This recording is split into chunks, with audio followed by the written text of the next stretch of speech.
ముదిరాజ్ మహాసభ రాష్ట్ర కమిటీ సమావేశం గుంటూరులో ఘనంగా జరిగింది. ఈ సందర్భంగా రాష్ట్ర అధ్యక్షుడు కోమటి విష్ణువర్ధన్ ముదిరాజు మాట్లాడారు. ముదిరాజ్ కార్పొరేషన్ ఏర్పాటు కోసం రాష్ట్ర ప్రభుత్వం చర్యలు తీసుకోవాలని డిమాండ్ చేశారు.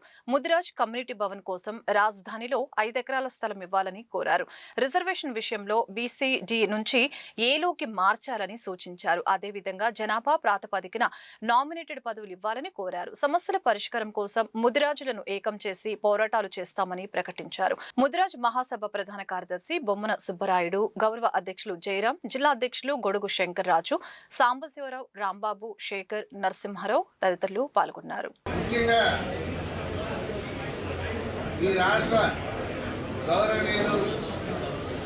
ముఖ్యమంత్రి నారా చంద్రబాబు నాయుడు గారిని నేను వేడుకుంటున్నాను. సార్, మా ముదిరాజ్ కులానికి కార్పొరేషన్ అనేది మీరు ఇంతవరకు ఇవ్వలేదు.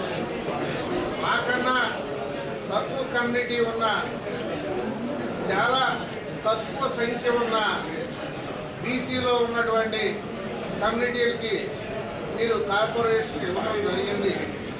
అంటే ఆంధ్రప్రదేశ్లో ముదిరాజులు లేరా? మీకు కనిపించడం లేదా? ఇది విమర్శ కాదు సార్, మీరు గుర్తించండి.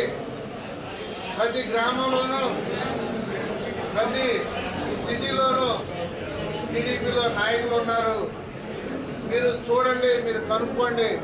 మాకు కార్పొరేషన్ త్వరగా ఇవ్వాలని కోరుకుంటున్నాం. అంతేకాదు, రాజధానిలో మా కమ్యూనిటీ కోసం మీరు 5 ఎకరాల స్థలాన్ని కేటాయిస్తే ముదిరాజ్ భవనాన్ని నిర్మించుకుంటాం.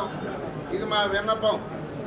ఇకపోతే ఎప్పటి నుంచో గజ్నీ మహమ్మద్ లాగా మేము దండయాత్ర చేస్తూనే ఉన్నాం. బీసీ నుంచి డి నుంచి ఏలోకి మార్చాలని. కానీ మా విన్నపాన్ని ఎవ్వరూ ఖాతరు చేయటం లేదు, పట్టించుకోవటం లేదు.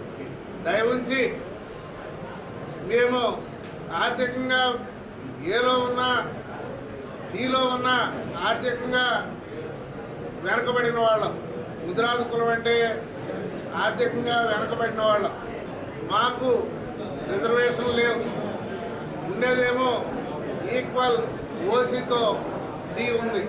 కాబట్టి మా ముదిరాజు విద్యార్థులు చదువుకున్నా ప్రతిఫలం లేకుండా పోతుంది.